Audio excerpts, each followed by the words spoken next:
देश महान नहीं बदनाम है। नमस्कार, आप देख रहे हैं एएनबी न्यूज। मैं हूं आपके साथ काजल ठाकुर। कोरोना और वैक्सीन को लेकर देश भर में घमासान मचा हुआ है और ये चर्चाएं सिर्फ देश में ही नहीं बल्कि विदेशों में भी चल रही हैं। विदेशों की आड़ लेकर मध्य प्रदेश के पूर्व मुख्यमंत्री कमलनाथ बार बार सरकार पर हमला बोलते हैं। कभी कोरोना को इंडियन वेरिएंट बताते हैं तो कभी वैक्सीन को लेकर सरकार पर हमला बोलते हैं। और इस बार तो हद तब हो गई जब कमलनाथ ने कहा कि हमारा देश महान नहीं बदनाम है। कमलनाथ यही नहीं रुके, उन्होंने आगे ये भी कहा कि मुझे न्यूयॉर्क से लोगों ने फोन करके बताया है कि अपना देश इस कदर बदनाम हो चुका है कि जो भारतीय टैक्सी चलाते हैं उनकी टैक्सी में बैठने से कोई भी लोग परहेज करते हैं। बीजेपी ने कमलनाथ के इस बयान को शर्मनाक बताया है। उनके इस बयान की चौतरफा इस समय निंदा हो रही है। मध्य प्रदेश के सीएम शिवराज सिंह चौहान और बीजेपी नेता शाहनवाज हुसैन ने कमलनाथ के उस बयान पर कड़ा ऐतराज जताया है। आपको सुनवाते हैं कमलनाथ का आखिर वो बयान क्या था जिसको लेकर पूरे देश भर की राजनीति में बवाल मचा हुआ है।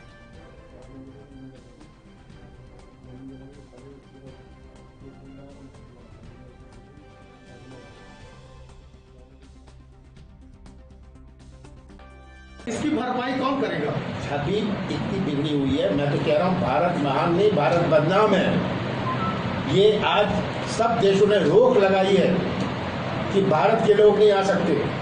मैंने तो उस दिन कहा था उज्जैन में कि जो टैक्सी चलाते हैं अपने देश के लोग बाहर, मुझे तो किसी ने न्यूयॉर्क से फ़ोन किया कि जो भारत के लोग कुछ जो टैक्सी चलाने वाले हैं उनकी टैक्सी में कोई नहीं बैठने को तैयार। ऐसा बदनाम किया अपने देश को। और ये उसके बाद जब मोदी जी कहते थे हमने कोविड की लड़ाई जीत ली, कहते थे हम विश्व की फार्मेसी हैं, और आज कह रहे ग्लोबल टेंडर निकालो वैक्सीन। कमलनाथ के इस बयान को लेकर बीजेपी का क्या कहना है, बीजेपी नेताओं की प्रतिक्रियाएं कैसी हैं और कांग्रेस नेताओं का क्या कहना है, अब वो आपको सुनवाते हैं। जिस देश में सबसे ज्यादा वैक्सीन बनती हो, जिस देश में सबसे ज्यादा ऑक्सीजन निर्माण होता हो, वहां पर अगर लोगों की बेदम होकर तड़प तड़प कर ऑक्सीजन की किल्लत से मौत होगी या वैक्सीन ना लगने की वजह से लोग असुरक्षित रहेंगे और मर जाएंगे, तो क्या उस देश में सवाल नहीं पूछे जाएंगे? क्या सवाल नहीं पूछे जाएंगे कि कैसे हमारी पवित्र नदियों में लाशें तैर रही हैं और उन आंकड़ों को छुपाया जा रहा है? क्या सवाल नहीं पूछे जाएंगे कि कैसे दफन लाशों के ऊपर से उन शवों को नंगा किया जा रहा है रामनामी खसोट कर? क्या हम खफन खसोट बन गए हैं? और इन चीजों पर सवाल नहीं पूछेगा। देखिए क्या लिख रहा है ग्लोबल मीडिया हमारे बारे में, क्या बात कर रहे हैं लोग कि हम आंकड़ों को छुपा रहे हैं। मौत के आंकड़े क्या इतने कम है जितना हम दिखा रहे हैं? संक्रमण के आंकड़ों को छुपाने से क्या मिल जाएगा? पहले इन सब बातों का जवाब शिवराज सिंह चौहान दे दे, बाकी बातें बाद में। जावड़ेकर जी को तो उनकी पार्टी भी सीरियसली नहीं लेती, तो मैं उनकी बात पर क्या जवाब दूं? जावड़ेकर जी दो चार बातों का जवाब मेरे सवालों का दे दें। राहुल गांधी जी से तो वो बाद में निपट लेंगे। मुझे ये बताइए कि वैक्सीन की कमी इस देश में किसने कर दी? किसने कहा कि सिर्फ 2 लोगों से वैक्सीन खरीदी जाएगी? किसने जनवरी तक इंतजार किया पहली डोज देने का? किसकी कमी के कारण आज लोगों के पास वैक्सीन की सुरक्षा नहीं है? किसने विदेशी वैक्सीन को आने की अनुमति सिर्फ अप्रैल में जाकर एक वैक्सीन को दी? किसने भारत में और वैक्सीन का निर्माण नहीं होने दिया कंपलसरी लाइसेंसिंग के चलते? तो इन सब बातों का जवाब दें और स्वीकारें कि आपकी पूरी की पूरी वैक्सीन स्ट्रैटेजी विफल हो गई है। लोग आज बीमारी के आगे मजबूर हैं क्योंकि आपने उनको वैक्सीनेशन देकर सुरक्षित नहीं किया। जावड़ेकर जी, सोनिया गांधी जवाब दे। क्या श्रीमती सोनिया गांधी जी आप कमलनाथ के बयान से सहमत हो? आपके मध्य प्रदेश का अध्यक्ष कह रहा है ये कि भारत बदनाम है। कांग्रेस को लज्जा और शर्म नहीं आती? सत्ता जाने के बाद लगता है कमलनाथ ने मानसिक संतुलन खो दिया है। जाको प्रभु दारुण दुख देही बाकी मति पहले हर लेही। विनाश काले विपरीत बुद्धि। अरे कमलनाथ जी और मैडम सोनिया गांधी जी, भारत अत्यंत प्राचीन और महान राष्ट्र है। इसकी गौरव गाथाएं सारे विश्व ने गाई है। इसी धरती पे जन्म लिया कमलनाथ ने और आज कह रहे हैं भारत बदनाम है। क्या अपने देश को बदनाम कहना देश के साथ गद्दारी नहीं है? क्या ये कांग्रेस का सोच है? क्या स्वर्गीय पंडित जवाहरलाल नेहरू और स्वर्गीय इंदिरा जी वो ऐसी कांग्रेस चाहती थी? यही शिक्षा दी गई थी। मैडम सोनिया गांधी, मौन तोड़ना पड़ेगा। आप साफ करो कि या तो कमलनाथ गलत है, पार्टी के बाहर करो, या फिर ये कह दो कि मैं कमलनाथ के बयान से सहमत हूं। ये वो कमलनाथ जो कहते हैं प्रदेश में आग लगा दो। महासंकट से प्रदेश जूझ रहा है, देश जूझ रहा है। हम जनता के साथ मिलकर दिनों रात कोरोना संक्रमण रोकने में लगे, कम करने में लगे, लोगों की सेवा में लगे, इलाज और दवाइयों के इंतजाम में लगे। लेकिन कांग्रेस का प्रदेश अध्यक्ष बेशर्मी से कह रहा है।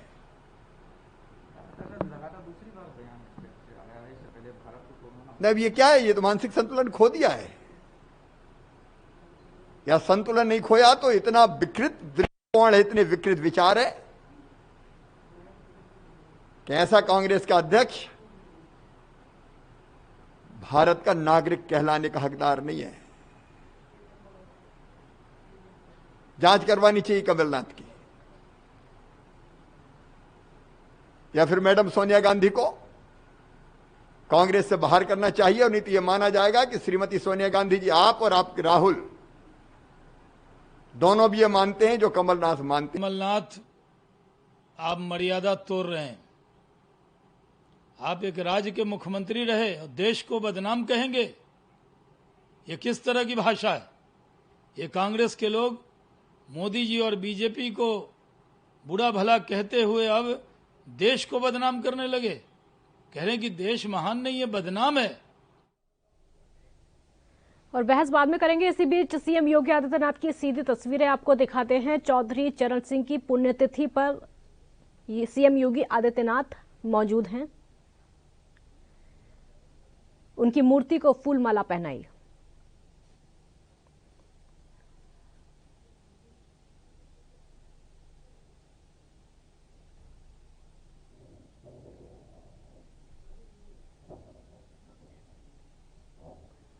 तो आज चौधरी चरण सिंह की पुण्यतिथि है और सीएम योगी आदित्यनाथ पहुंचे, वहां पर फूलमाला उन्होंने चौधरी चरण सिंह की मूर्ति को पहनाई। कई और उनके साथ में इस समय लोग मौजूद हैं।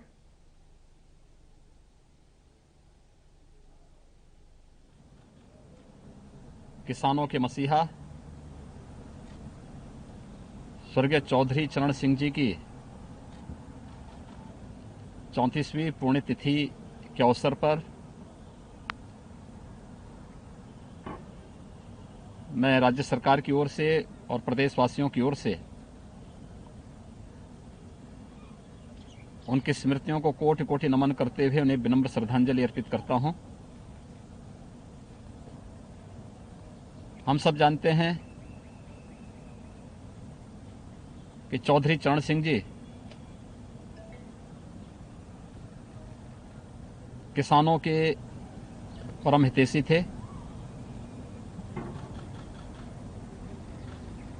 मूल्यों और सिद्धांतों के साथ भारत जैसे कृषि प्रधान देश में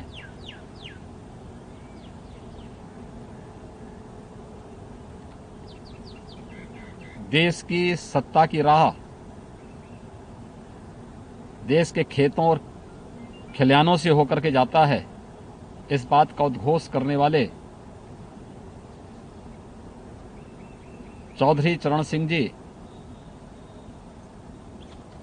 उत्तर प्रदेश के मुख्यमंत्री के रूप में भी उन्होंने प्रदेश के विकास में अभूतपूर्व योगदान दिया। चौधरी साहब के गांव के लिए, किसानों के लिए किए गए योगदान को स्मरण करते हुए वर्तमान में केंद्र और प्रदेश सरकार खेती और किसानी पर पूरा ध्यान केंद्रित करते हुए उनके हितों को संरक्षण देने के लिए पूरी तरह प्रतिबद्ध है। हम लोग वर्तमान में कोरोना कालखंड में देख रहे होंगे कि जब दुनिया अस्त व्यस्त है तब भारत इस महामारी से पूरी प्रतिबद्धता से लड़ते हुए किसान भाइयों को कोई समस्या न होने पाए, इसके लिए खेती बाड़ी के कार्यक्रम को अनवरत जारी रखे हुए है। अभी हाल ही में खेती के लिए आवश्यक डीएपी खाद पर सब्सिडी का दाम 1200 रुपये प्रति बोरे आदरणीय प्रधानमंत्री जी ने घोषित करके किसानों के हितों के प्रति समर्पित सरकार की अपनी प्रतिबद्धता को ही आगे बढ़ाया है। पिछले 7 वर्षों के दौरान केंद्र की सरकार ने किसानों के हित में, गांवों के हित में और गरीबों के हित में जितने फैसले लिए हैं, आजादी के बाद देश के अंदर किसी भी सरकार ने उतने निर्णय किसानों के हित में नहीं लिए। प्रधानमंत्री फसल बीमा योजना हो, प्रधानमंत्री कृषि सिंचाई की योजना हो, किसानों को समर्थन मूल्य, लागत का 1.5 गुना समर्थन मूल्य देने की गारंटी हो,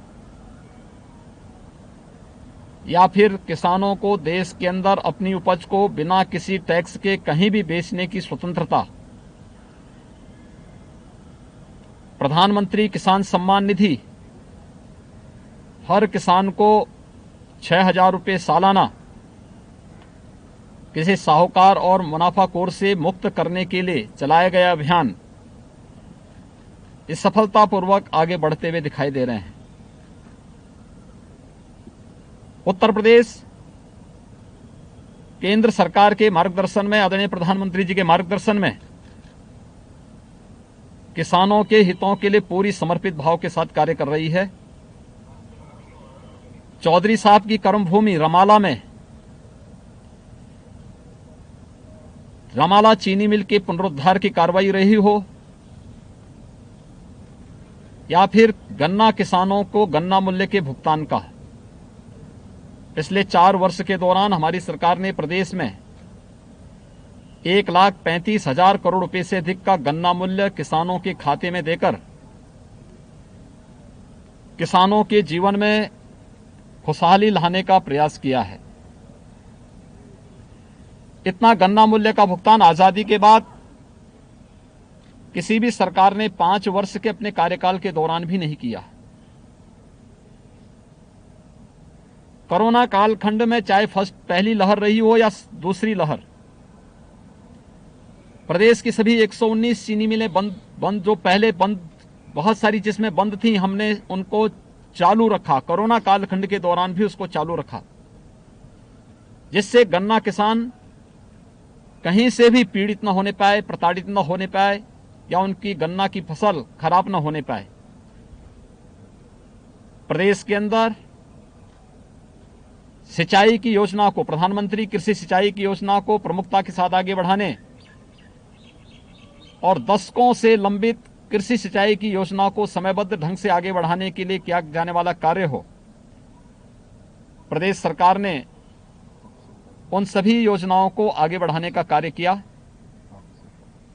उत्तर प्रदेश देश के अंदर प्रधानमंत्री किसान सम्मान निधि का सर्वाधिक लाभ लेने वाला राज्य है और राज्य के अंदर 2,42,00,000 से अधिक किसान वर्तमान में प्रधानमंत्री किसान सम्मान निधि से आच्छादित हैं।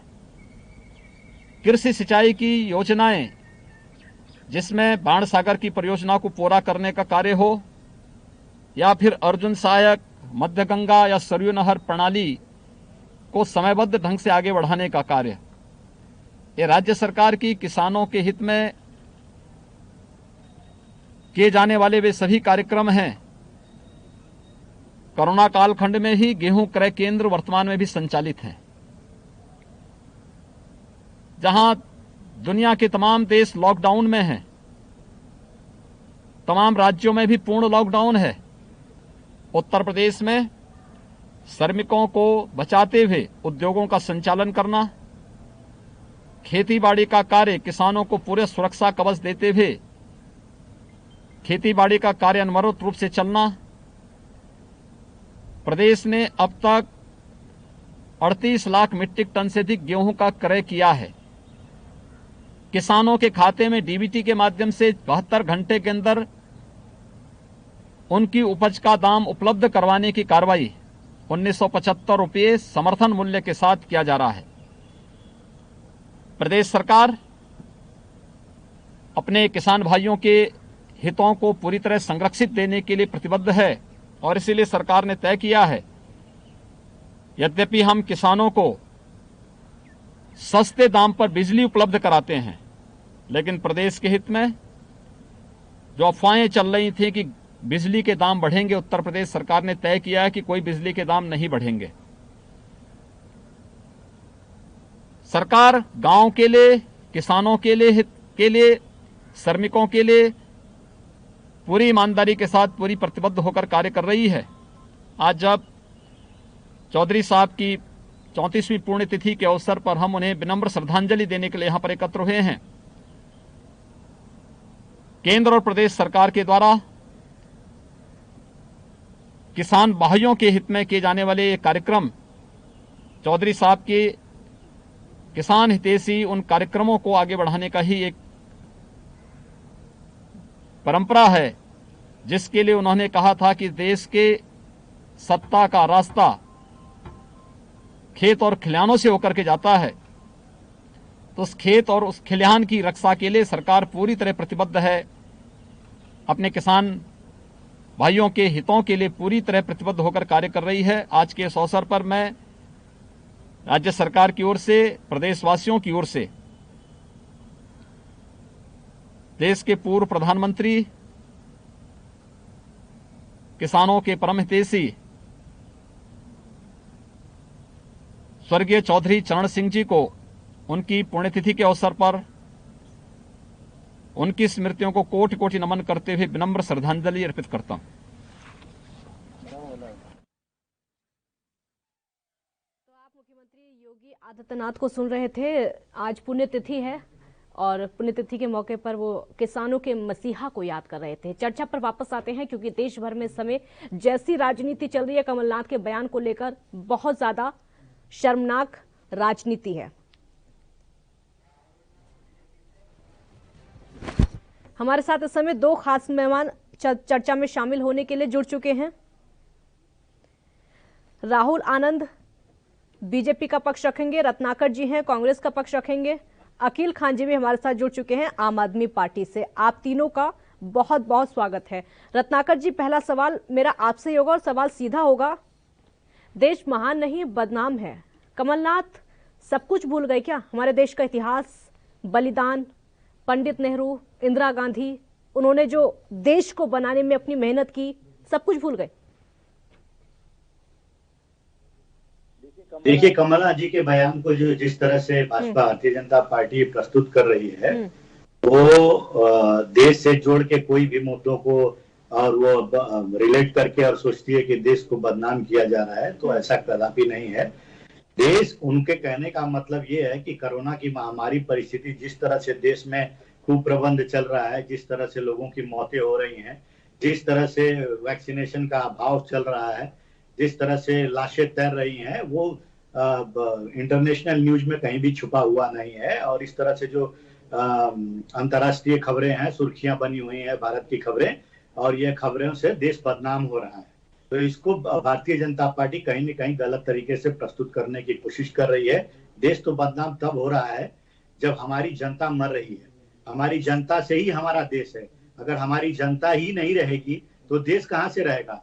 तो जनता को पहले बचाइए। देश के ये जो गलत आरोप जो देश के ऊपर मढ़ रहे हैं वो छोड़िए। ठीक है रत्नाकर जी, अच्छा एक बात बताइए रत्नाकर जी, ठीक है मेरा एक और सवाल सुनिए। देश महान नहीं बदनाम है, इसका क्या मतलब है और क्यों कहा कमलनाथ? इसका मतलब क्या है? फिर से एक बार सवाल करिए।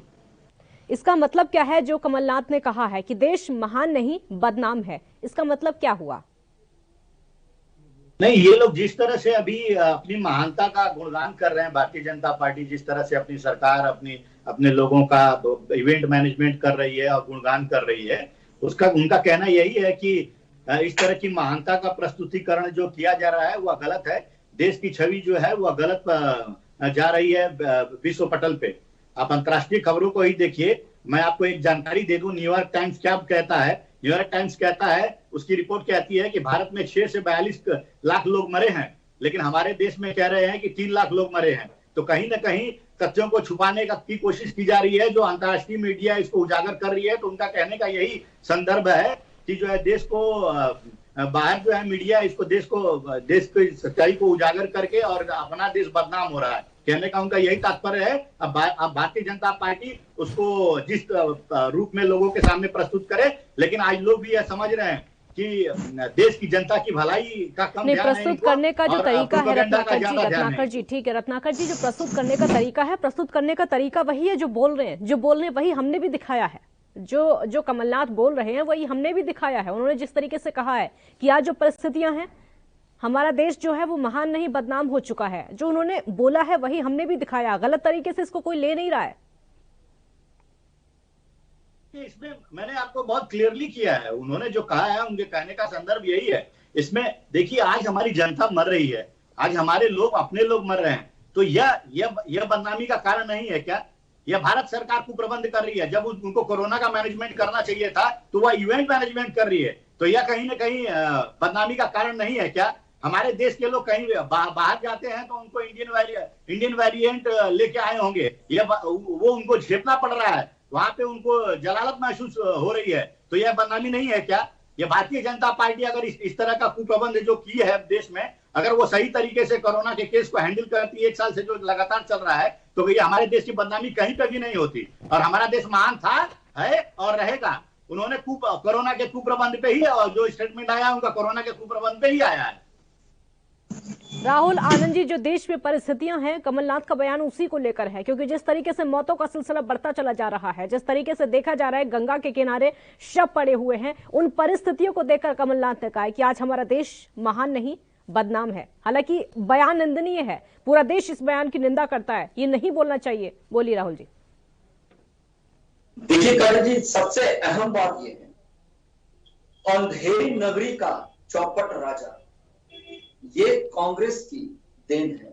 और रही बात कांग्रेस के डीएनए में जो गड़बड़ी है, पॉलिटिकल कौन है अभी, ये जरा आप समझ जाइए। अभी राजा नरेंद्र मोदी जी, संतुलन ये लोग खो बैठे हैं। और विनाश के समय में जो विपरीत बुद्धि आती है वो साफ साफ दिख रहा है। मैंने आपको पहले भी एक संदर्भ में कहा था कि जब ईस्ट इंडिया कंपनी हम पे राज करने आई थी, जब अंग्रेज हमें गुलाम बनाने आए थे, उस समय वो सैनिक लेकर नहीं आए थे, ऐसे ही लोग थे जिसपे उनको भरोसा था, ताकि हमारा देश 190 वर्षों तक गुलाम बन गया। आज जो राष्ट्रभक्ति और देशभक्ति की जो परिभाषा कांग्रेस के लोग दे रहे हैं, और प्रमुखता के साथ टीवी चैनलों पर बैठकर, तो सबसे पहले इनको देश के आवाम से माफी मांगनी चाहिए कि हमने गलत किया है, हमें क्षमा करें। देखिए, सरकार की व्याख्या, सरकार का निंदन करना एक अच्छी बात है, ये लोकतंत्र में होती है। ये बार बार कहते हैं कि यहाँ लोकतंत्र नहीं है, यहाँ व्यक्ति की आजादी नहीं है, यही लोकतंत्र है। तो लोकतंत्र की आड़ में, अभिव्यक्ति की आजादी में ये जो देश के ऊपर जो कटाक्ष कर रहे हैं और विदेशी मीडिया को खुश कर रहे हैं। अभी रत्नाकर जी ने एक बात कही कि 6.5 लाख का आंकड़ा पार कर गया है मौतों का। सरकार ने, कह रहा हूँ, ये न्यूयॉर्क टाइम्स का रिपोर्ट कह रहा है 6 लाख से लेकर 42 लाख तक मौतें हुई हैं भारत में। आप आंकड़ा छुपा रहे हैं। रत्नाकर जी सुन लीजिए, रत्नाकर जी बात सुन लीजिए। मेरी बात को सुनिए, हमारी देश में बीमारी नहीं महामारी है। मैंने पहले भी कहा था कि महामारी के समय में सरकार के द्वारा किया गया इंतजाम कम पड़ जाता है, लेकिन अपने देश की छवि को खराब करके जो हमारे भारतीय विदेशों में रह रहे हैं, उनके ईगो को हर्ट करके अगर इस प्रकार का कोई बयान देता है और बाद में लोग कहे कि तोड़ मरोड़ कर पेश किया जाता है, तो ये बहुत ही निंदनीय। नहीं, ना तो बयान को तोड़ा गया है और ना ही मरोड़ा गया। राहुल जी ठीक है, ना तो बयान को तोड़ा गया है और ना ही मरोड़ा गया। ये बात मैं रत्नाकर जी को भी बोल रही हूँ, ये बात मैं उनको भी बोल रही हूँ कि बयान जो है उसी को हम भी दिखा रहे हैं और पूरे देश में उसी को दिखाया जा रहा है, निंदा उसी बयान की हो रही है, उसको तोड़ा या मरोड़ा नहीं जा रहा है। खास करके ऐसा व्यक्ति जो संवैधानिक पद पे रहा है वो इस प्रकार की बातें बोलेगा और लोकतंत्र में जीतकर वो मुख्यमंत्री बनता है, वो अन्य संवैधानिक पदों पर बैठता है, उसके मुख से इस प्रकार की बातें सुशोभित नहीं है। और दूसरी अहम बात यह है कि सरकार की आलोचना करना अच्छी बात है, ये एक स्वस्थ वातावरण में होनी चाहिए, मैं शुरू से इस बात को कहता हूं, लेकिन जो बात दिल को टच कर जाए वो बात कभी नहीं कहनी चाहिए, बिल्कुल भी नहीं कहनी चाहिए। और इसमें सोनिया गांधी जी, चलिए ठीक है, आऊंगे आपके पास, क्योंकि परिस्थितियां आपने ऐसी खड़ी कर दी है देश में जो कि विपक्ष को ऐसा करना पड़ रहा है, कांग्रेस को ऐसा कहना पड़ रहा है, क्योंकि आपने परिस्थितियां ऐसी खड़ी कर दी है। ये सवाल होगा मेरा आपसे, अखिल खान जी, आप इस बयान को कैसे देख रहे हैं कमलनाथ के? कमलनाथ ने साफ कहा है कि आज जो हमारे देश में परिस्थितियां हैं, हमारा देश महान नहीं बदनाम है। कैसे देख रही है आम आदमी पार्टी, क्योंकि हमने देखा केजरीवाल खुद सरकार पर हमलावर है? देखिए काजल, ये नॉन इश्यूज के ऊपर जिस तरह से भाजपाई लोग लपक पड़ते हैं, जो समस्या है देश के अंदर टाइम, जो सबसे बड़ी समस्या है ये जो कोरोना की समस्या हो रही है, और इतना बड़ा 42 लाख लोग मर चुके हैं एनवाईसी के हिसाब से, और इनके हिसाब से भी 3 लाख लोग मर चुके हैं। इस बीच में अगर फिगर लिया जाए तो 20-25 लाख के करीब अगर माना जाए, कम से कम 20-25 लाख लोग मर चुके हैं। ये नॉन इश्यूज के ऊपर इतना क्यों बवाल पैदा करते हैं? ये पूरे, देखिए एक बार मैं बताऊंगा आपको, आप शायद इस चीज को कैसा भी लें, लेकिन मैं कहना चाहूंगा कि बराक ओबामा जो है, जो प्रेसिडेंट रहे अमेरिका के, उन्होंने बोला है कि ये जो 17 चैनल है इन्होंने देश को मतलब मिस गया, ये छोड़ दीजिए, लेकिन जो देखिए जो प्रधानमंत्री है हमारे, उनकी जिम्मेदारी है कि देश के अंदर जिस तरह से देश की इमेज बन रही है, वो प्रधानमंत्री जिम्मेदार होते हैं। अब आप देखिएगा गूगल सर्च के ऊपर पहले जब सर्च किया जाता था तो टॉप पे आते थे मोदी जी क्रिमिनल। तो देश के अंदर आपने क्रिमिनल को बनाया है प्रधानमंत्री, तो देश बदनाम तो ऑलरेडी हो चुका है। अखिल खान जी, मैंने जो आपसे सवाल पूछा उसका जवाब नहीं दिया आपने। अखिल खान जी, मैंने जो आपसे सवाल किया आपने उसका जवाब नहीं दिया। आप कमलनाथ के बयान को कैसे देखते हैं? मैं उनके बयान को मैं कोई इतनी तरजीह नहीं देता हूँ, क्योंकि वो देश बदनाम पहले से ही है, ये नॉन इशू है, इस टाइम कोई मतलब नहीं है। देश के अंदर बदनामी पहले हो चुकी है। आम आदमी पार्टी इसको सही मानती है या गलत मानती है? अखिल खान जी, आम आदमी पार्टी इसको सही मानती है कि गलत मानती है? आम आदमी पार्टी इस बयान को सही मानती है कि गलत मानती है? देखिए कई इश्यूज को गलत और सही नहीं बोला जा सकता है। ये डिस्कशन में आपको लैंसेट की रिपोर्ट दिखाऊं, आपको मैडम सुनिए, मैं फिर आपको रिपीट करता हूं, लैंसेट ने क्या कहा है, जो वर्ल्ड का मेडिकल जर्नल है टॉप लेवल का, उसने ये कहा है कि मोदी जी का आलोचनाओं को दबाने का काम करना और खुले वार्तालाप डिस्कशन का गला घोटना क्षमा योग्य नहीं है। ये नॉन इश्यूज है, छोटी छोटी बातों को अगर आप इतना दूर। अखिल खान जी, लैंसेट रिपोर्ट सबने पढ़ी। अखिल खान जी, जो लैंसेट रिपोर्ट आई थी, रिपोर्ट सबको पता है, जो रिपोर्ट आई थी वो सबको पता है, सबने पढ़ी भी थी। मेरा सवाल सिर्फ इतना सा था कि कमलनाथ के बयान को आम आदमी पार्टी कैसे देख रही है? क्या कमलनाथ को ये कहना चाहिए था या फिर उनको नहीं कहना चाहिए था? कमलनाथ पूर्व सीएम रह चुके हैं, एक प्रदेश के सीएम रह चुके, एक सामान्य पद पर वो रह चुके हैं, ये बयान देना उनको शोभा देता है कि नहीं? भाजपा ने कितने गलत और कितने गंदे बयान दिए हैं, पहले भाजपा अपने आप को सोचे, अपने आप को जो है एनालाइज करे। अखिल खान जी, किनारा करें मेरे सवालों से आप। अखिल खान जी, मेरे सवालों से किनारा कर रहे हैं आप, जवाब नहीं दिया आपने।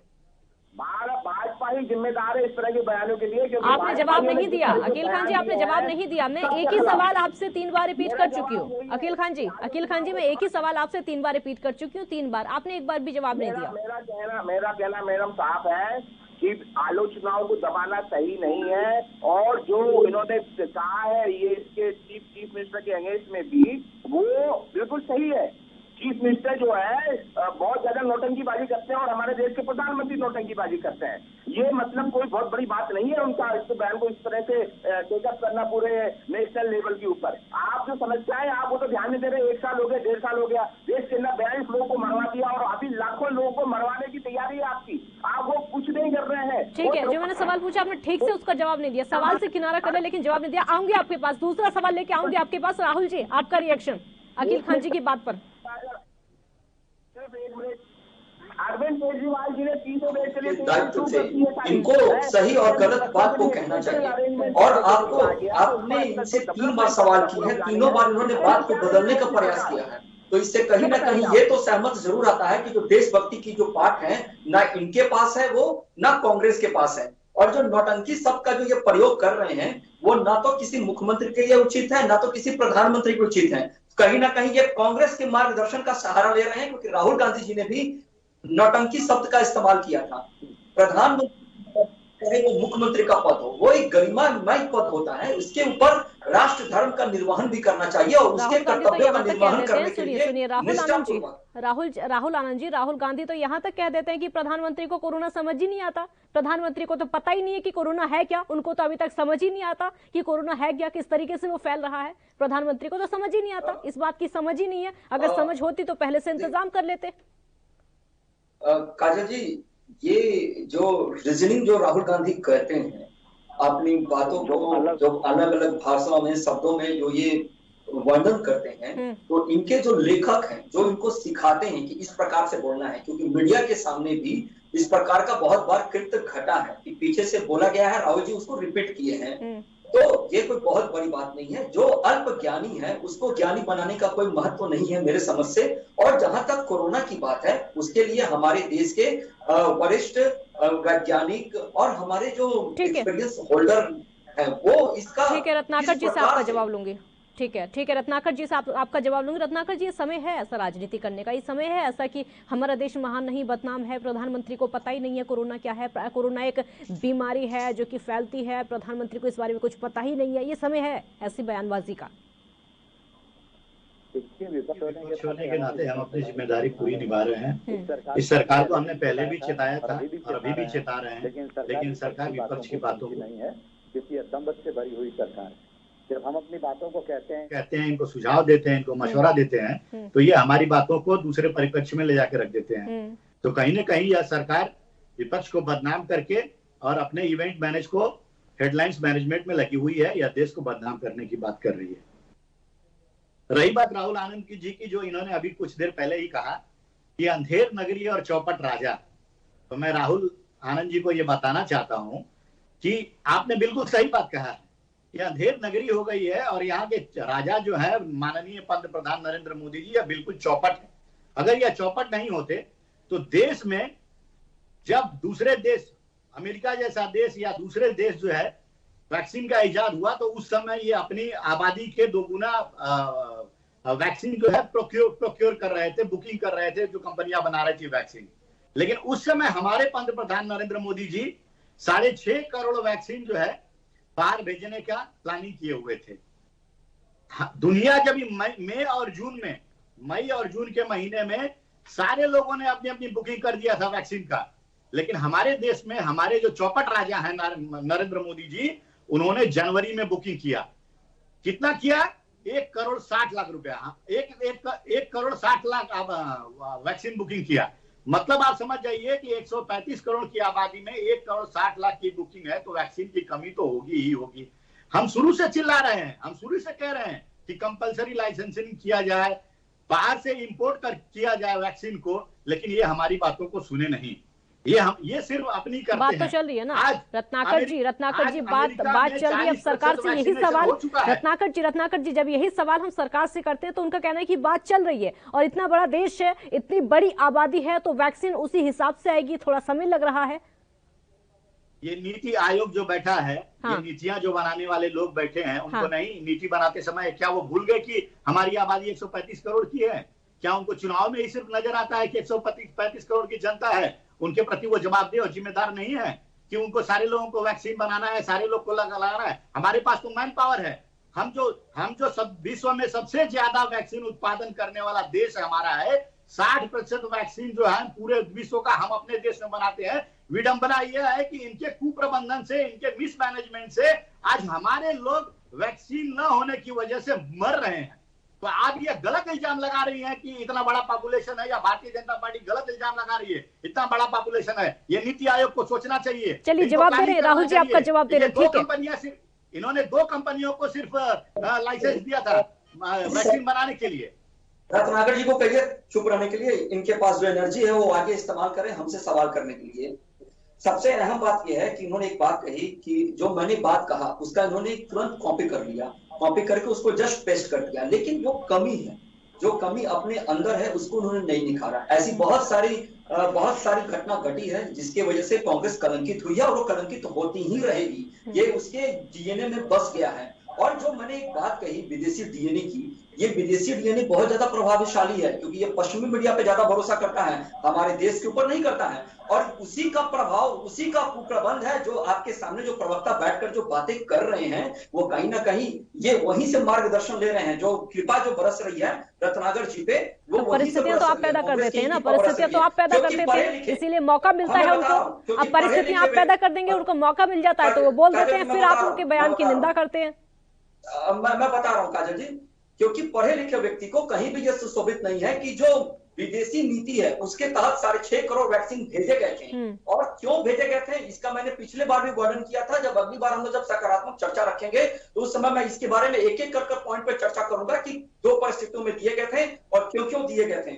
और दूसरी बात यह है कि जो हमारा देश है अभी के समय में, हमने प्रोडक्शन बढ़ाने पे भी गौर किया है। अगर नकारात्मक ऊर्जा को छाट दी जाए तो आप बताइए ऐसा कौन सा पल आया है जिस वक्त हमारा विपक्ष आप जोर देने की बात करते हैं राहुल जी सिर्फ जोर देने की बातें करते हैं। आप एक मिनट, आप मेरा सवाल सुनिए राहुल जी, आप सिर्फ जोर देने की बातें करते हैं। हम उत्पादन पर जोर दे रहे हैं, हम प्रोडक्शन पर जोर दे रहे हैं, लेकिन वो वैक्सीन दिखती नहीं है कहीं। राज्य चिट्ठी लिखते रह जाते हैं, उनको वैक्सीन नहीं पहुंच पाती है। हर चीज के लिए चिट्ठी लिखी जाती है, सीएम प्रेस कॉन्फ्रेंस करते हैं, चाहे वो दिल्ली के सीएम हो या फिर अन्य राज्यों के हो, वैक्सीन मांगते रह जाते हैं, नहीं मिल पा रही उनको वैक्सीन। दिल्ली में कितने सेंटर बंद हो चुके हैं पता है आपको?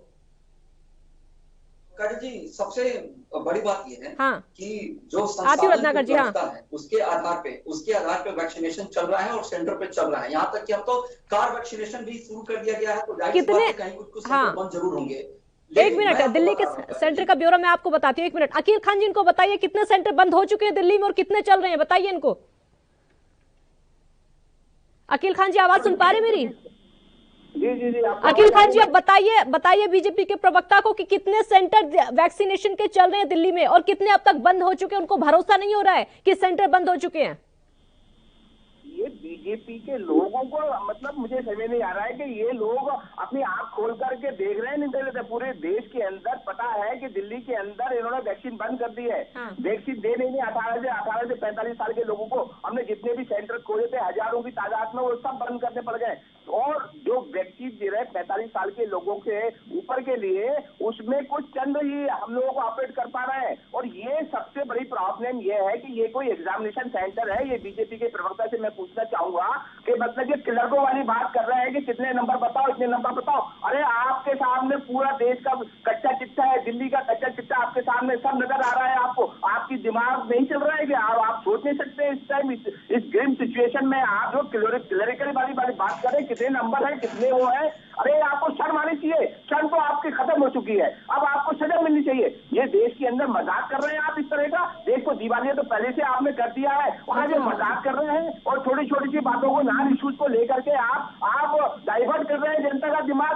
जीएसटी के अंदर आपके सारे के सारे जितने भी बैठे होते राज्य जो बीजेपी के उन्होंने अपोज कर दिया कोविड रिलीफ टैक्स के लिए। ये बताइए आप जो काम करना है वो तो काम नहीं कर रहे हैं। और फिजूल की बातें जो है ना, जो वहां पर अट्टालिकाओं में बैठकर एयर कंडीशन में बैठ करके जिस तरह से आप बात करें, आप ये बात पूछिए आपने दिल्ली सरकार जो है बेजल को बनाया था आपने, दिल्ली सरकार, उससे तो नहीं पूछते। 7 मेंबर ऑफ पार्लियामेंट में सब आपके बीजेपी के कहां बैठे हुए घर के अंदर बैठ करके क्या ईरानी चाय पी रहे हैं। और वो एमसीडी की तीनों कहाँ है 3 एमसीडी के तीनों चेयरपर्सन, आप उनसे पूछे ना। ये आपने लॉ पास करके उनको सारा दे दिया है, आप उनसे क्यों नहीं पूछते? आपको पता नहीं है कि वो इस टाइम दिल्ली सरकार कौन है?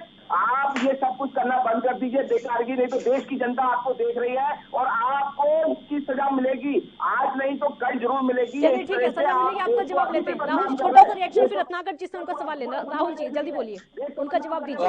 देखिए सबसे अहम बात यह है कि जो चिट्ठी पॉलिटिक्स है, तो पूरे देश में 18 राज्यों में बीजेपी की सरकार है। उसके अलावा जो राज्य हैं जिसमें से 1-2 राज्य ही केवल चिट्ठी पॉलिटिक्स कर रहे हैं, मिला जुला कर देखा जाए तो।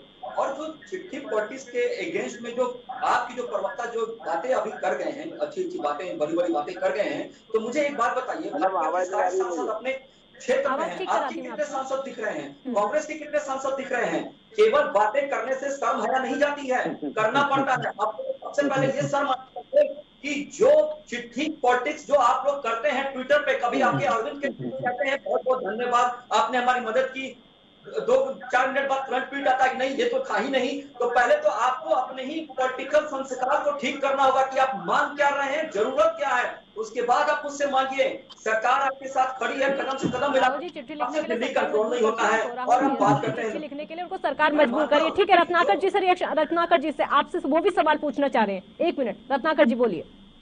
जी देखिए, राहुल आनंद जी कह रहे हैं कि विपक्ष क्या कर रही है। सरकार ने इनको चुना है, इनको जिम्मेदारी दिया है और जवाब दे दिया है, सत्ता में ये है। विपक्ष अपना काम कर रही है। वो आप अगर देखेंगे तो हम इंडियन यूथ कांग्रेस के श्रीनिवास जी हैं, पिछले 1 महीने में ट्विटर में सबसे ज्यादा हैशटैग करके मदद मांगा गया है किसी से, तो श्रीनिवास जी से मांगा गया है। और वो आप देख सकते हैं, आपके ट्विटर पे भी अवेलेबल रहेगा और किस तरह से हम मदद कर रहे हैं। लेकिन जनता की उम्मीदें अपेक्षाएं जो है वह सरकार से है। आप सरकार क्या कर रहे हैं, विपक्ष के ऊपर उंगलियां उठाना बंद करें, अपना काम करिए। रही बात, अभी इन्होंने कहा था कि अभी कुछ देर पहले ही कहा इन्होंने कि ये प्रोडक्शन की प्लानिंग कर रहे हैं। इनका प्लानिंग कैसा है कि हम 2 करोड़ नौकरियां देंगे, तो 2 करोड़ नौकरी मिलेगी नहीं। ये 15 लाख रुपए सबके अकाउंट में आएंगे, वो 15 लाख रुपए आएंगे नहीं। देखिए मैं एक आपको डेटा बताता हूँ, एक फिगर बताता हूँ। आज के डेट में प्रतिदिन 15.5 लाख वैक्सीन जो है लगाया जा रहा है जी। मतलब अगर 15.5 लाख प्रतिदिन वैक्सीन लगाया गया तो पूरे देश 137 करोड़ की जनसंख्या आज हमारे देश की है। पूरे देश में 2024 तक वैक्सीनेशन चलेगा। मतलब आप जो कह रहे हैं कि दिसंबर तक हम सारे लोगों को वैक्सीनेशन लगा देंगे, यह तो फिर जुमलेबाजी रह जाएगी। उसका एक कारण यह भी है कि मॉडर्ना और फाइजर जैसी कंपनियां जो वैक्सीन बनाती हैं, उनका वैक्सीन बनाने की बुकिंग जो है वो दिसंबर तक फुल है। और हमारे देश में ये गिनी चुनी कंपनियों को वैक्सीन बनाने का लाइसेंस दे रहे हैं। तो कहीं ना कहीं इनकी नीतियां जो है, ये कुप्रबंध जो है, ये पूरे जिम्मेदार है इस कोरोना महामारी को फैलाने के लिए और कुप्रबंध के लिए। मैं राहुल जी को यही कहना चाहूंगा कि पहले अपने गिरेबान में झांकिए, फिर दूसरों पे उंगलियां उठाइए। चलिए राहुल जी साहब का जवाब लेते हैं, फिर आपसे मेरा रत्नाकर जी अगला सवाल होगा, क्योंकि सोनिया गांधी से सवाल किया शिवराज सिंह चौहान ने कि क्या इस बयान को सही मानती हैं या नहीं। आप इस पर जवाब तैयार रखिएगा। राहुल जी बोलिए। देखिए, जो 15 लाख की जो उन्होंने बात की है, मेरा 15 लाख रुपए वापस आ गया है, देश की सारी जनता का आ गया है। क्योंकि 15 लाख के एवज में क्या क्या हुआ है वो मैं आपको बता देता हूँ। उरी सर्जिकल, किसानों को डीबीटी के माध्यम से पैसे भेजे गए हैं, भारतीय सेना का पराक्रम बढ़ा है, बांग्लादेश में घुसकर वहां के आतंकियों को मारा गया है। ये नए भारत आया है, नए भारत का निर्माण हुआ है, जो आप इसको नहीं समझेंगे। यही देशभक्ति की असली पाठशाला है जिसको आप लोगों को सीखना चाहिए। और रही बात वैक्सीनेशन की, तो मैं आपको बता देता हूं कि हमारे भारतीयों की एक एक व्यक्ति की जिंदगी महत्वपूर्ण है और उसके लिए हमारी सरकार प्रयासरत है। सबको युद्ध स्तर पर जो टारगेट दिया गया है वो अचीव कर लिया जाएगा। लेकिन आपकी जानकारी के लिए मैं बात बता देता हूं कि नीति आयोग ने एक चिट्ठी लिखी थी जिसमें 7 तरह के भ्रम को फैलाने का उत्तर दिया गया था। वो उत्तर एक बार आप पढ़ लीजिएगा, नहीं होगा मैं आपको भेज दूंगा, तब जाकर पता चलेगा कि वास्तविकता क्या है हमारे देश के अंदर। दूसरी बात, जो सोनिया गांधी जी, आप बताइए कि आप सामने बैठे हैं, राष्ट्रीय चैनल के माध्यम से आपको सारे लोग देख रहे हैं, लेकिन आप बताइए जो बयान उन्होंने दिया है, क्या उससे आपको शर्म नहीं आती है? क्या कोई लज्जा नहीं है कि हमारे देश की, चलो बीजेपी से आपको तकलीफ है, लेकिन भारतीयों से क्या तकलीफ है? भारतीयों को बदनाम करने का क्या मतलब है? क्या आप इसका उत्तर देंगे? आप उत्तर अगर ले जाएंगे वहां पर वैक्सीन पे, मौतों पे, तो फिर यह गलत बात है। आप दिल की बात बताइए कि आप इसका समर्थन करते हैं या नहीं करते हैं, बस। रत्नाकर जी बोलिए। और यही सवाल मेरा भी आपसे है, और यही सवाल मेरा इसलिए है क्योंकि शिवराज सिंह चौहान ने भी बोला है कि क्या इस बयान पर सोनिया गांधी जवाब देंगी, वो इस बयान पर कमलनाथ के साथ हैं या फिर नहीं है। ये जो बयान है पार्टी का बयान है या फिर कमलनाथ का पर्सनल बयान है, क्योंकि वो एक अहम ओहदे पर रह चुके हैं। राहुल आनंद जी बोल रहे हैं जो शर्म इनको आ रही है बयानबाजी पे, इन्होंने कमलनाथ जी के बयान पे जो इनको शर्म आ रही है। देश को शर्म आज आ रही है जो गंगा में लाशें बह रही हैं, 2000 लाशें जो गंगा में बह रही है ना, देश को उस पर शर्म आ रही है। देश को शर्म आ रही है कि देश में लोग जो है, सुन लीजिए मेरी बात, जो देश में लोगों को वैक्सीनेशन नहीं किया जा रहा है और माननीय मोदी जी जो है वैक्सीन बाहर भेज रहे हैं, दूसरे देश में भेज रहे हैं। देश को शर्म तब आ रही है जब आप जीएसटी और जो भी मेडिकल इक्विपमेंट्स है या वैक्सीन है उसके ऊपर आप लोगों से अभी भी टैक्स वसूलने का काम कर रहे हैं। देखिए, ये भारतीय जनता पार्टी जो है, यह मुद्दे जो देश से जुड़े हुए मुद्दे उन पे बात नहीं करेगी। वह जो गंभीर मुद्दे नहीं है उन मुद्दों पे हमेशा ये जनता को बरगलाने का काम करेगी। जैसा कि रत्नाकर जी आपने भी सवाल से किनारा किया अकील खान जी की तरह, आपने जवाब नहीं दिया। जी मैंने अपने शुरुआती स्टेटमेंट में ही कहा है कि देश में आज जिस तरह का माहौल बना हुआ है, जिस तरह की परिस्थितियां हैं और विदेशी मीडिया जो जिस तरह से भारत की छवि को दिखा रहा है, चाहे आप न्यूयॉर्क टाइम्स का ले लीजिए, चाहे अन्य विदेशी मीडिया न्यूज पेपर्स में ले लीजिए, जहां पे यह खुले तौर पे कहा जा रहा है कि आज जो देश में परिस्थितियां बनी हुई है वो मोदी जी के कुप्रबंध के कारण बनी हुई है। बीजेपी वाले तो ये कह देते हैं कि राहुल गांधी वहां जाते हैं वो छब्बा कर आ जाते हैं। नहीं, ये लोग इनका बयान जो है ऐसे ही रहेगा। अरे हम थोड़ी न्यूयॉर्क टाइम्स में जाते हैं और हम बोलते हैं कि ये स्टेटमेंट दे दो, और न्यूयॉर्क टाइम्स हमारे से थोड़ी चलता है, ट्विटर हमारे से थोड़ी चलता है। जो चीजें सत्य है वो सत्य दिखाई जाएंगी। भारतीय मीडिया को आप दबाने में सक्षम है, लेकिन विदेशी मीडिया को आप नहीं दबा पाएंगे। विदेशी मीडिया आपको सारी बयान सही रत्नाकर जी दिखा रहे। ठीक है रत्नाकर जी, ठीक है, अब आप एक ईमानदारी से जवाब दीजिए, ये जो कमलनाथ ने बोला है, पूर्व सीएम है वो सही है बोलना या नहीं है? ये सही कहा है या नहीं? एक देश के लिए ऐसा बोलना चाहिए, भले ही ठीक है ये राजनीति है, दुश्मनी है बीजेपी से, ठीक है, राजनीति में ऐसा होता रहता है, एक दूसरे की आलोचनाएं होती रहती हैं। एक देश पर सवाल उठाया उन्होंने, उस देश पर सवाल उठाया है जहां पर उनका जन्म हुआ है, उस देश पर सवाल उठाया है, उस देश पर सवाल उठाया जिसको बनाने में पंडित नेहरू, इंदिरा गांधी बहुत बड़ा योगदान रहा है। उन्हीं की पार्टी से कमलनाथ आते हैं। देश हमारा, मैं पहले भी कह रहा हूँ, देश हमारा महान था, हाँ। महान है और महान रहेगा। हाँ। रही बात जो बदनाम कैसे हो जाता है, बदनाम की जरूरत क्या पड़ती है? सुन लीजिए, देश हमारा महान था, है, रहेगा, लेकिन उन्होंने, कमलनाथ जी ने कोरोना की वजह से देश हमारा बदनाम हो रहा है, इस बात को बोला है। भारतीय जनता पार्टी उसको दूसरे परिप्रेक्ष्य में लोगों को बता रही है। उनकी जो लाइन है, उन्होंने लाइन ये बोली है, उन्होंने लाइन ये बोली है कि हमारा देश आज महान नहीं बदनाम है, ये बोला। अगर इसकी जगह उन्होंने ये बोला होता कि हमारा देश महान है, एक मिनट रत्नाकर जी, ठीक है रत्नाकर जी, अगर उन्होंने ये बोला होता कि हमारा देश महान है लेकिन बीजेपी बदनाम है, तो ज्यादा अच्छा लगता अगर ये बोला होता तो।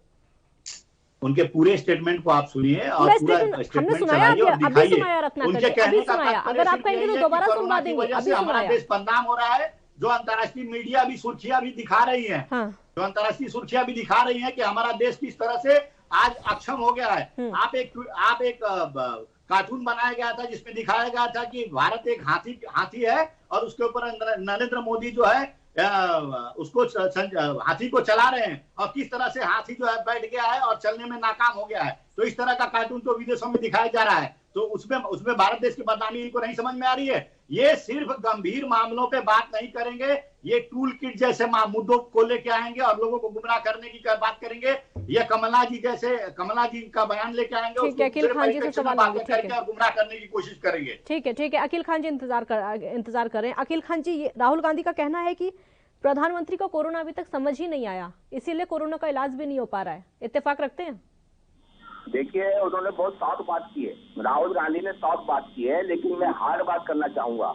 मोदी जी को सिर्फ एक बात समझ में आती है, वो है किस तरह से देश के अंदर भ्रष्टाचार कायम किया जाए, भ्रष्टाचार का राज कायम किया जाए, राजनीतिक, सामाजिक और आर्थिक भ्रष्टाचार किस तरह बढ़ाया जाए। बाकी उनके दिमाग में और चीजें सब नगण्य है।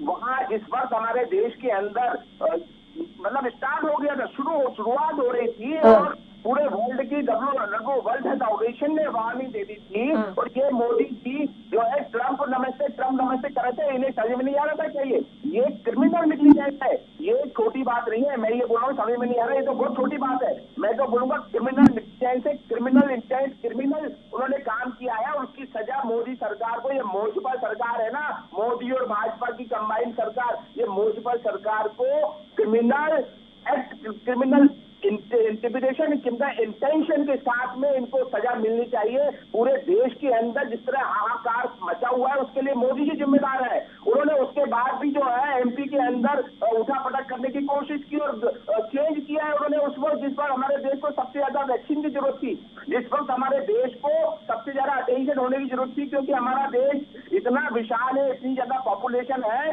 और दूसरे छोटे राज्यों के परिषद हमारे यहाँ 100 टाइम्स ज्यादा केयर करने की जरूरत है। उसको तो उन्होंने नजरअंदाज किया और उसमें मोदी जी बिल्कुल टोटल जिम्मेदार है। और ये बहुत छोटी बात करी है कि मोदी जी को पता नहीं है। मोदी जी क्रिमिनल इंटेंशन के साथ में देश को उन्होंने हत्याएं हर चीज के लिए अखिल खान जी ठीक है, एक मेरा सवाल सुन लीजिए अखिल खान जी, ठीक है आपका जवाब लूंगी हर चीज के, ठीक है अखिल खान जी आपका जवाब लूंगी। एक मेरा सवाल सुनिए, हर चीज के लिए जिम्मेदार मोदी जी हैं तो राज्य सरकारें फिर क्या कर रही हैं? राज्य सरकारों की भी तो जिम्मेदारी होगी। राज्य सरकार की जिम्मेदारी सबसे पहले मोदी सरकार की जिम्मेदारी में कोऑर्डिनेट। राज्य सरकारें सिर्फ डेली प्रेस कॉन्फ्रेंस करेंगी? क्यों मुख्यमंत्री का काम है, मुख्यमंत्री का काम सिर्फ डेली प्रेस कॉन्फ्रेंस करना है क्या? कब दिया? आप अगर देखेंगे, अगर ये 1 साल पहले ही बोल देते कि भाई आप अपना देखो, तो वो बहुत पहले से तैयारी कर चुकी होती। आज जब जो है सर पे आ गई आपस सेकेंड वेव आ गई है, जो कि बहुत ही खतरनाक है इंडिया में सबसे ज्यादा खतरनाक है। और अगर राज्य का जिम्मा आप संभालते हैं तो इंतजाम भी करने होंगे ना अखिल खान जी। अगर राज्य का जिम्मा आप संभाल रहे हैं तो इंतजाम भी करके रखने होंगे, आप दूसरों के मोहताज क्यों हैं? आप दूसरों के मोहताज मत बनिए। राज्य आपका है, दिल्ली की जनता ने वोट आपको दिया है, कुर्सी पर आप बैठे हैं, तो फिर आप क्यों दूसरों के मोहताज हैं? आप खुद इंतजाम करके रखिए। राजधानी को आप संभालेंगे तो आप खुद इंतजाम करके रखिए ना। अगर केंद्र से मदद मिलेगी वो अच्छी बात है, अगर एक बार को नहीं मिलती है तो बैकअप आपको रखना होगा। देखिए सब कर रहे हैं, सारी चीजें किए जा रही है। जहाँ पूरे 5 साल से हम सत्ता में हैं, उसमें हमने जो काम किया है बहुत ही जिम्मेदारी के साथ काम किया। पूरा देश और पूरी दुनिया देखती है अरविंद केजरीवाल को, और ये डर रहे हैं मोदी जी आज कुछ भी बोलेंगे, देश की जनता उनको नहीं मानेगी। अरविंद केजरीवाल बोलेगा उसको मानेगी। चलिए ठीक है राहुल जी आपका जवाब दे रहे हैं, बोलिए राहुल जी। ये प्रधानमंत्री किसी भी हालत में काबिल नहीं हमारे देश के प्रधानमंत्री बनने के लिए। प्राइम मिनिस्टर है ये, प्राइम मिनिस्टर नहीं है ये।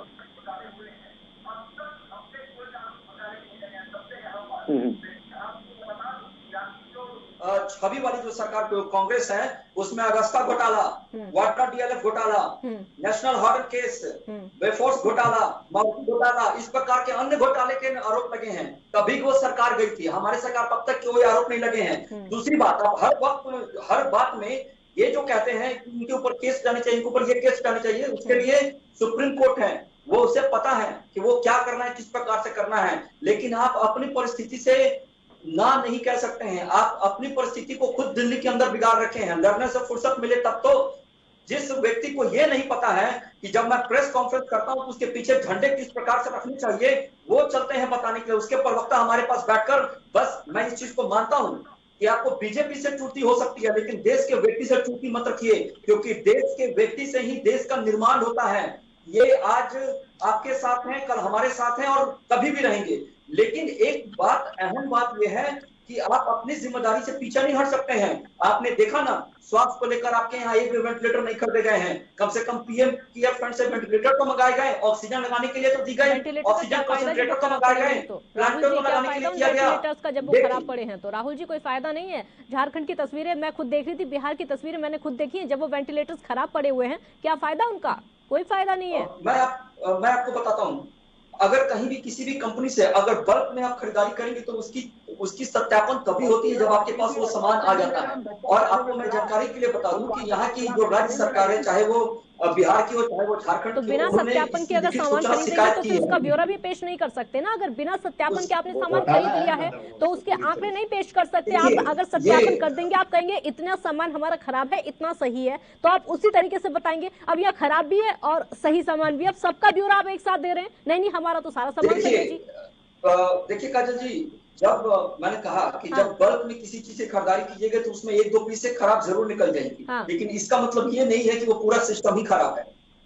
इसकी अलग जांच होगी, जांच होने के बाद जो रिपोर्ट सौंपे जाएंगे उस पर सरकार एक्शन लेगी, क्योंकि ये गंभीर समस्या है, इससे ना नहीं किया जा सकता है। लेकिन अभी का जो दौर है और अभी जो हमारी बातें हैं, वो हमारी बातें हैं कमलनाथ जी के बयान को लेकर। तो इसके ऊपर मेरा मुद्दा वही है, वेंटिलेटर्स की बात आप लेकर आए। मेरा मुद्दा वही है, वेंटिलेटर्स की बात तो आप लेकर आए, सवाल वही पर मैंने क्यों लेकर आया? मैंने इसलिए लेकर आया क्योंकि जो आपके जो प्रवक्ता हैं वो अपनी जिम्मेदारी से बचते नजर आ रहे थे, इसलिए उनको नहीं कर रहा था कि एक भी वेंटिलेटर आपने नहीं खरीदा है, ये आरटीआई में उजागर हुआ है। तो क्या आपके ऊपर क्रिमिनल ऑफेंस नहीं होना चाहिए? आपके ऊपर केस नहीं दर्ज करना चाहिए? ठीक है, रत्नाकर जी आपका जवाब देना चाह रहे हैं, बहुत फिर आपकी कुछ बात, ठीक है रत्नाकर जी का जवाब ले लेते हैं। बिजली और पानी फ्री देने के लिए ठीक है, आती हूँ आपके पास। रत्नाकर जी बोलिए। देखिए, राहुल आनंद जी को मैं जहां तक उम्मीद कर रहा था कि ये जवाब देंगे कोरोना वैक्सीन के ऊपर, ये जवाब देंगे अपनी जिम्मेदारियों के ऊपर, ये जो लोग मर रहे हैं उनके ऊपर जवाब देंगे। लेकिन ये क्या है, ये घोटालों को लिस्ट लेके आए हैं और दिखा रहे हैं, बता रहे हैं कि ये लोग आरोपी हैं। अरे भाई, सरकार आपकी है, 7 साल से सरकार आपकी है। अगर लोग जो आरोपी हैं उनके ऊपर कार्रवाई करके उनको गिरफ्तार करके जेल में डालिए ना। कौन रोकने से आपको मना किया है? आप डालिए उनको जेल में। दूसरी बात रही अगर कह रहे हैं कि राज्य सरकार, आप कह रही है जैसा कि काजल जी की राज्य सरकारों की भी जिम्मेदारी होती है, बिल्कुल जिम्मेदारी होती है, राज्य सरकार अपनी जिम्मेदारियों को निभा रहे हैं, लेकिन कुछ चीजें हैं जो केंद्र सरकार के हाथों में होती हैं। बिल्कुल। केंद्र सरकार जो है, यह आज आपको एक बात बता देता हूं कि फाइजर कंपनी से राज्य सरकारें जब बोली कि हमको फाइजर दीजिए, ठीक है, हमको वैक्सीन दीजिए, हम वैक्सीन सारे लोगों को लगाने के लिए वैक्सीन का रिक्वायरमेंट है हमारे राज्य में, लेकिन फाइजर कंपनी ने साफ मना कर दिया। कहा उसने कि आप केंद्र सरकार को अप्रोच करिए और केंद्र सरकार से परमिशन लेके आइए। तो कहीं ना कहीं वैक्सीन प्रोक्योर करने की जिम्मेदारी केंद्र सरकार की है, जो अपनी जिम्मेदारियों से भाग रही है। ये बात करते हैं एक देश की, एक टैक्स की, लेकिन आज हमारे देश में अलग अलग राज्यों में अलग अलग वैक्सीन के अलग अलग रेट रखे हैं। तो ये कहीं न कहीं इस तरह की जो परिस्थितियों का जो बनाया गया है, इसकी जिम्मेदार ठीक है, सरकार जिम्मेदार है। ठीक है, बहुत शुक्रिया आप तीनों का हमारे साथ जुड़ने के लिए। तो अलग अलग तरीके के बयान जिस तरीके से सामने आ रहे हैं, लेकिन कमलनाथ का जो बयान है देश पर सवाल उठाया है। अगर देश की बजाय किसी पार्टी पर सवाल उठाते, बीजेपी पर सवाल उठाते, आम आदमी पार्टी पर सवाल उठाते, तो इतनी निंदा नहीं होती। लेकिन उनका साफ कहना है कि आज जो हमारा देश है वो महान नहीं, बदनाम हो चुका है। पूरे देश भर में कड़ी निंदा कमलनाथ के इस बयान की हो रही है। बहुत शुक्रिया आपका। देख रही है एएनबी न्यूज। नमस्कार।